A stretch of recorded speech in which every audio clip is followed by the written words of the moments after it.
Hello everyone, this is Rajesh Sengupta and we are here in the module 2 or week 2 of Textiles and Allied Practices part 2, and here we will be talking about woodblock making and printing. So this is the theme of this week or the module, and we will be discussing about its social significance, part of its history, the way it has been documented, and its relevance in the artisanal lives. So firstly, we will be getting into the details of the social, cultural, historical significance of woodblock making, printing, and then we will have our focus in the case study of the woodblock printing that is done in southern India. Now, the other thing that we will be doing as part of this week will also be the demonstration of woodblock making by block carver, and of course, I mean those will be done there in the IIT Kanpur campus by master block carver Farooq Khan from this lesser known woodblock making center, that is Farrukhabad in Uttar Pradesh. So this is something we will be doing as part of this module or this week, and we will see that how we can bring together the theory or the scholarship on woodblock making and printing with the actual hands-on practice of working through this process. So on screen we have a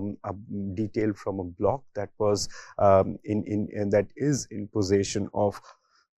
Farooq Khan from Farrukhabad, and in this one we see both wood and metal is used. So when I say wood block, we will see that how frequently it's not just wood, but at times that metal sheets are also sort of inserted on the wood blocks, and that is how really intricate works are created in prints. Now what we'll see in terms of like the woodblock printing, so it's basically what we see in terms of what is woodblock and why it is used. We definitely can see this, that there is a requirement for making impressions, and this idea of making impressions or this idea of doing repetitive practice would also come back when we talk about the practice of dye painting, modern painting, and so on. And in those cases as well, what we will see is that there are certain degree of repetition that takes place even though someone draws everything with their hand and not with a particular tool for making strict templates. Now in terms of woodblock printing, we will see that this idea of repetition kind of transforms into a particular set of tools and objects which are associated with making this exact impression, identical impressions, and that is in the woodblock. But the thing is that in this case, of course, as we see that this idea of repetition is something that is ingrained or embedded in this woodblock making process, as well as printing them. It is not something completely distinct from the way in which drawings from stencils and templates are also done. Now we only need to understand that there are separate tools or like separate set of objects which are used for making exact identical copies or impressions. So this mimetic process would be slightly different from the mimetic process in which templates and stencils are used in drawing, but then the rest of it is hand drawn, and there can be different kind of like modulations in that case, and also alterations. Now when we talk about woodblock printing, we primarily talk about the way in which mordant and resist and dye, these three things are used in permutation and combination. So in some cases we see that how mordant is used, and we have already discussed what is mordant in the textiles and allied practices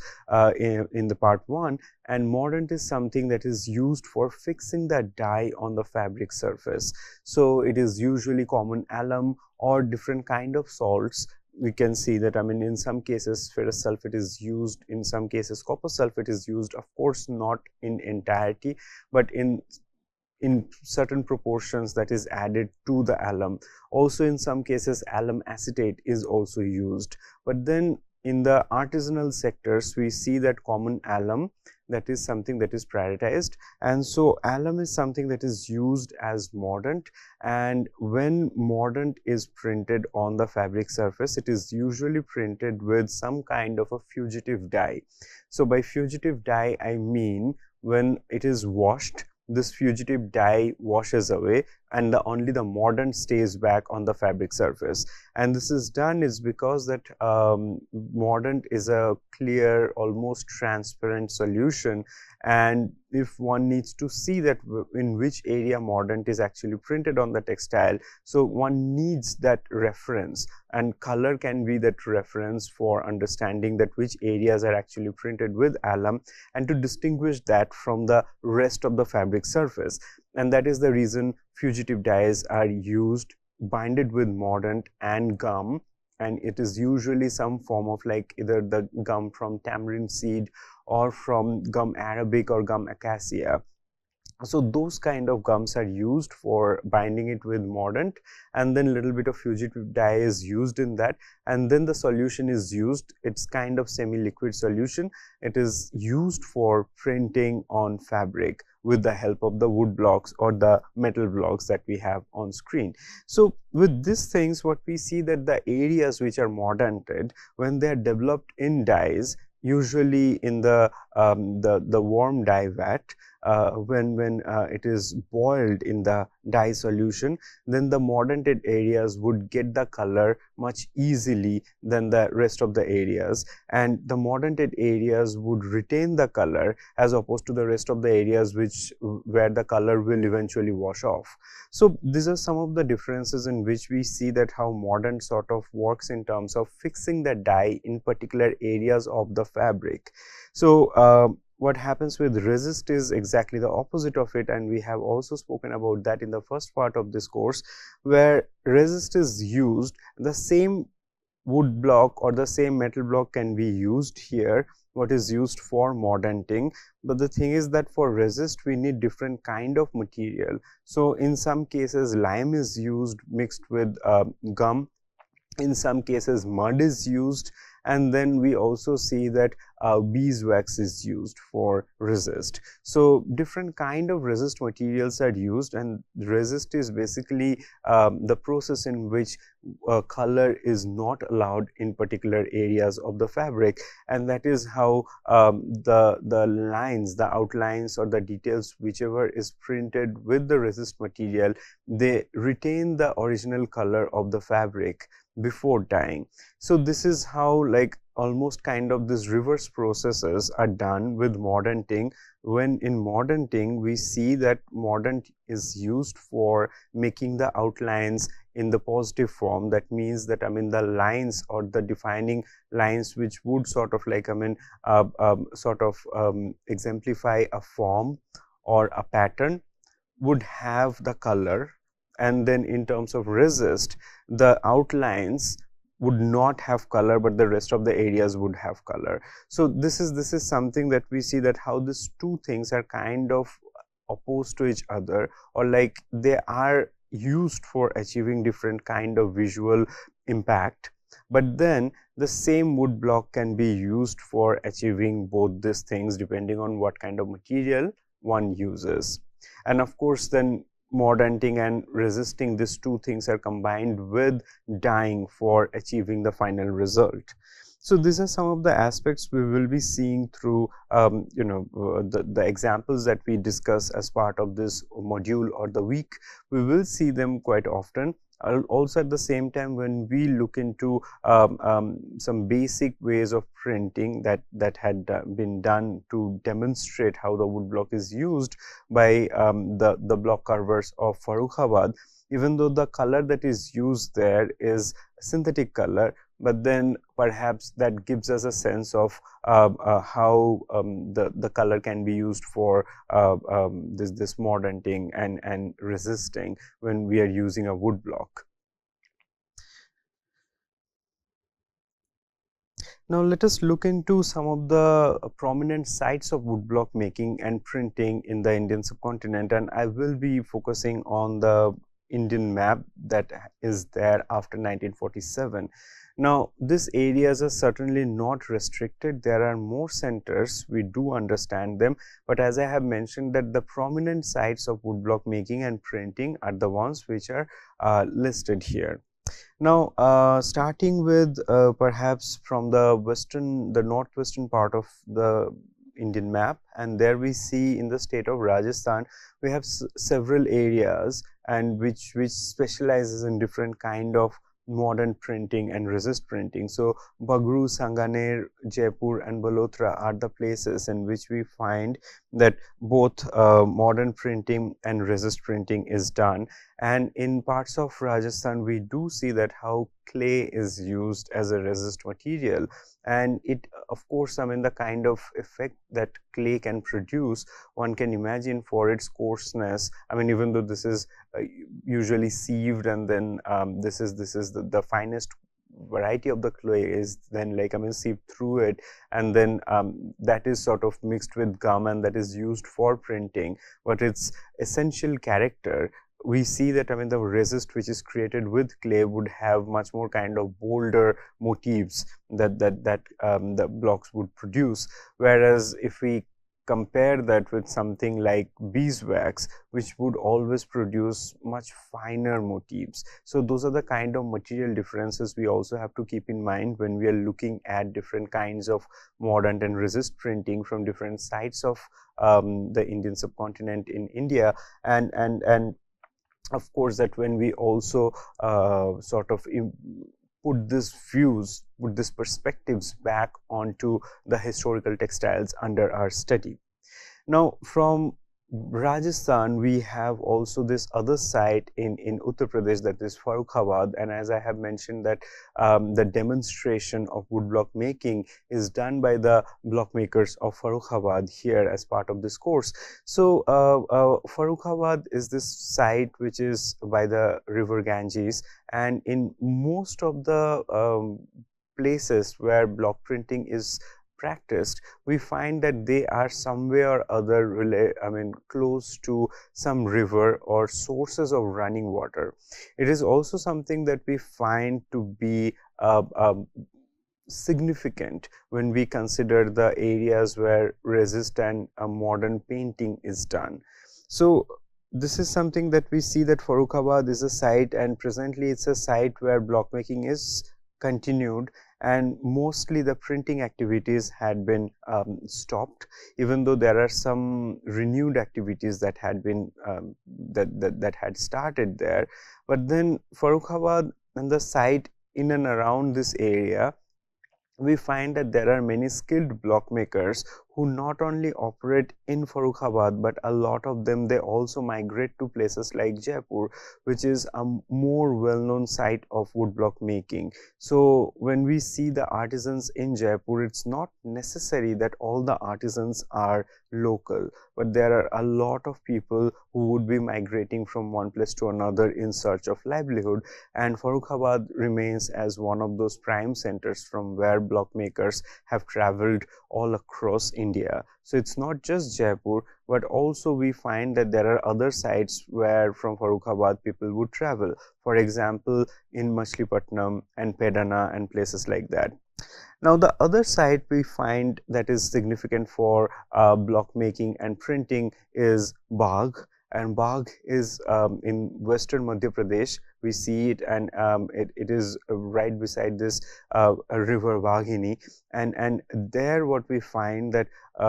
this very basic but at the same time the essential colors like red and black, these two colors which are perhaps considered as the basic as well as the lifelines of Indian block making and Indian block printed fabrics, are something that is celebrated in bold and geometric and floral forms in the Bagh printing. Now the other places which also produce sophisticated block printed fabrics and wood blocks would be the sites in Gujarat and the places mostly in the Kutch region, and which can be considered as the larger part of the Sindh region. So the Sindh region majority of this would be now in the nation state of Pakistan. And from Sindh, we find that from 16th, 17th centuries, for various reasons, for the scarcity of water, but also in search of livelihood and patronage, that people have started migrating. And from Sindh, this time consuming, at the same time highly sophisticated practice of making ajrak fabrics is something that had the entire community of the Khatris involved. And then when the Khatris started migrating to different sites of this northwestern part of the Indian subcontinent, we find that some of them have went towards the sites of Rajasthan, and that is how we can see that the printing activities, the mordant and resist printing activities in part of Rajasthan, in Barmer and places like that, and of course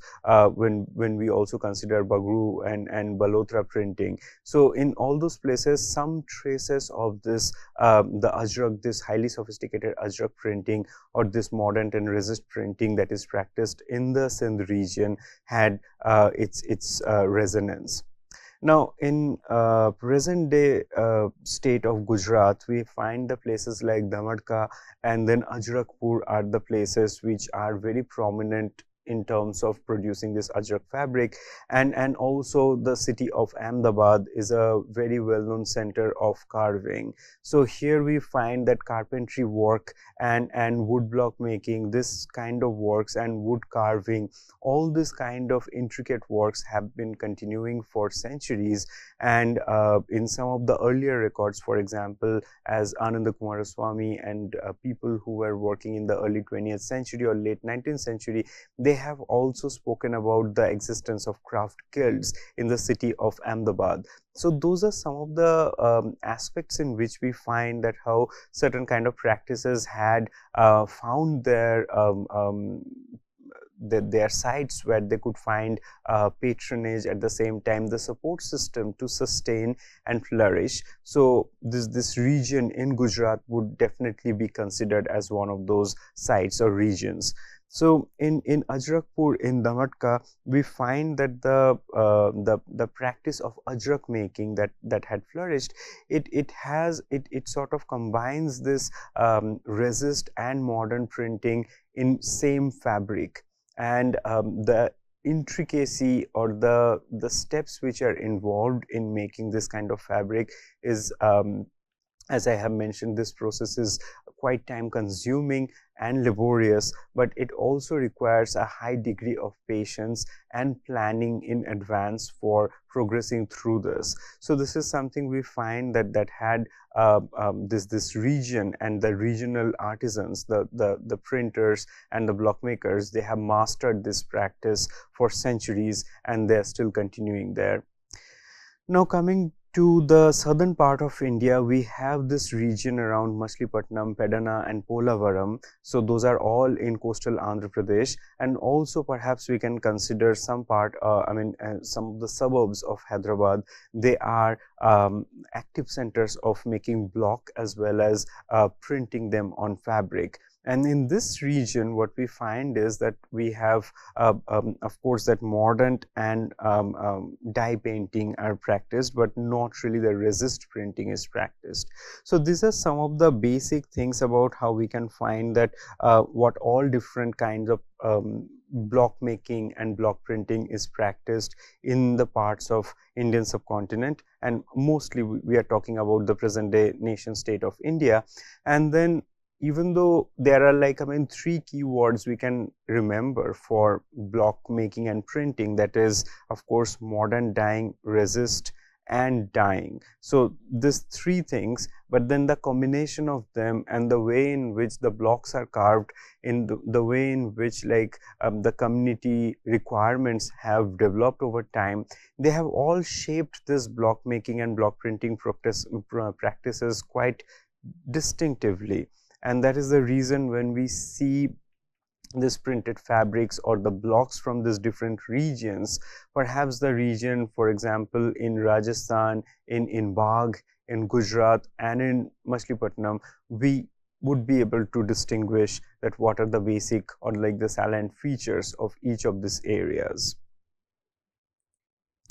Now here we have some stages of this Ajrak block printing, and here what we find that in the image in the left side we have this stages of this printing that is done on when it is done on the fabric, and this fabrics collected from different stages of printing that also shows the development of how things proceeds. And here in the left side of it, sorry, in the right side of it, we have the image of carving these wood blocks. So here we find that how these wood blocks are carved, and then the wood blocks are used for printing step by step in this ajrak making process. So ajrak, for the specialized ajrak, we find that it is printed on both sides. So this mordanting and resisting also needs to be done on both sides of the same fabric, and there needs to be coordination between the designs. So if a design is printed on a particular area in one side, it needs to be coordinated on the other side as well, or else there can be these ghostly images which look slightly shifted, and it might also affect the overall aesthetics of the cloth. So those are some of the things which are meticulously done and continued to be practiced by the artisans who are involved in ajrak making. So when we talk about the Khatri printers, what we see that, I mean, in their generational practice, what they have done is they start the printing process with resist material. So in the image in the left corner images, in which we find that there is this plain myrobalan dyed cloth, and on which we have the print of perhaps this resist material, and the resist material is usually a combination of lime or chunam, and then it is mixed with natural gum. And then when this material is sort of like, I mean, made prepared for dye printing, I'm sorry, for resist printing, and the consistency also needs to be slightly sticky and not really fluid, really flowy, so that, I mean, it can not only just, it does not really kind of smudge on the fabric, but also if it is too liquidy, then the outlines of the blocks or the intricacies of the blocks may just dissolve. So those things need to be considered when the printing is done. So with this blocks, the wooden blocks, in the first phase, this resist material is printed on the fabric, and then slowly the black color. So black color is something that is extracted or prepared from iron and jaggery solution, something that we find that is practiced almost in entirety of the Indian subcontinent, in slightly, perhaps with slight variations, but essentially the process remains very similar. Now in this part of the image, we find that how the black is printed already. So what we are seeing here, it's an interesting combination of how resist is printed first, and then the mordant or the color, the black color, is printed, and then slowly mordant is added on the top of it. And after that, then the areas which should be covered from being dyed in indigo, those areas are then covered. So here we can see that, I mean, how this larger areas are kind of covered here, and then with this intricate areas which were already covered before, and then this is dipped in the indigo dye. So it's an immersion process, and through which, like, I mean, perhaps with few dips, when this dark shades of indigo is achieved, then we see that this is taken out of the vat, it is washed, and then the rest of the areas are then developed in by sort of boiling it in the dye solution. So this is a way in which we find that ajrak printing process, it goes through several stages of preparation, as well as the way in which, like, I mean, the dye would be of course the dye would be absorbed, as well as, like, I mean, which areas would have the resist effect, which areas would have the mordanted effect, and then of course the areas which are printed with black would retain this color that is much more darker than the rest of the areas. So this is how this entire combination kind of makes sense when we think about the ajrak printing. Now for Bagh and Kalamkari, what we find is that even though there are some of the craft theorists and historians, they have claimed that perhaps the Bagh printers who have settled around this Baghini river in western Madhya Pradesh are not really completely distinct from the printers or the dyers who work in Gujarat. So perhaps there can be the ancestral ties which can be traced back to, and then there we find that how some of the this iron rich soil and also like the resources there are utilized for preparing dye, and also the iron rich water in the Baghini river is also utilized for printing. So here we find, as I have already mentioned, that here we find that how this red and black, these two essential colors, are celebrated in Bagh printing. And here we have motifs which are creeper like motifs, which are also in certain aspects geometric motifs. Now this might be slightly different from the way in which we understand Ajrak, because Ajrak is essentially, we find entirety of geometric motif, we can see them there. It is something that we can also associate with a lot of architectural practices in the Indian subcontinent and elsewhere, where we see that in the Islamic architecture especially, we have the predominance of the geometric motifs. Now we also know that how the Khatri communities, predominantly Muslims, they also have their belief system, and also like for the communities for whom the Ajrak fabrics were produced, they also have their belief systems around the fabric. It is considered, it used to be considered, Ajrak fabrics used to be considered sacred for particular communities, and that is the reason they were not really worn in the lower part of the body, but only as turbans or shoulder cloths. But now, of course, why I say that it used to be, it's because that with the recent interventions, we do see that Ajrak sari or different kind of dress material with Ajrak printing, and that completely shifts its meaning from its idea of sacredness to something that is much more sort of market friendly, as well as something that is accepted by a wider community. So those are some of the things. We also see that how the geometricity is not something that is just there in the aesthetics of these fabrics, but it is also something that is ingrained in the belief system. Now the way in which we also see that the motifs that had also come up in the kalamkari making processes, and here in the right corner we have an image of a kalamkari dyed fabric, and in which we see that again here we have mordant and dyeing together, but not really resist that is used. And one of the major, perhaps like defining factors we can find is that in traditionally in Rajasthani printing and in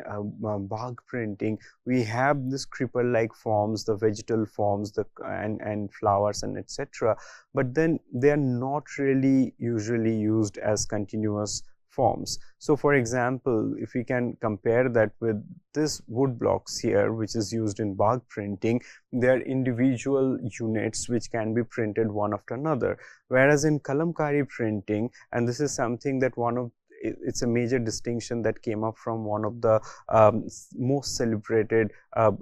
master dyer from the recent times, that is late master dyer Mukkanti Ishwaradu Rao. And he said that how in kalamkari printing we have these units, but these units are not disconnected. So one unit, if it is repeats, then there is a continuation of the creepers that sort of continues all across the fabric. So this can be also understood in terms of how there are these continuous forms of repetition, and this is distinctive in kalamkari as opposed to something that we find in Bagh or in Bagru and Sanganer, even though in everywhere we find these creeper motifs or vegetal motifs are there. Now in that regard, we can also imagine that how Ajrak printing, for its high geometricity, it marks a very different space from all these other printings. But in terms of kalamkari, we find there is a particular degree of continuation of these forms, and it also gives a sense of this organic growth, and that is something we can understand in terms of a distinctive identity of the kalamkari prints. We will continue these discussions more in the next lectures. Thank you.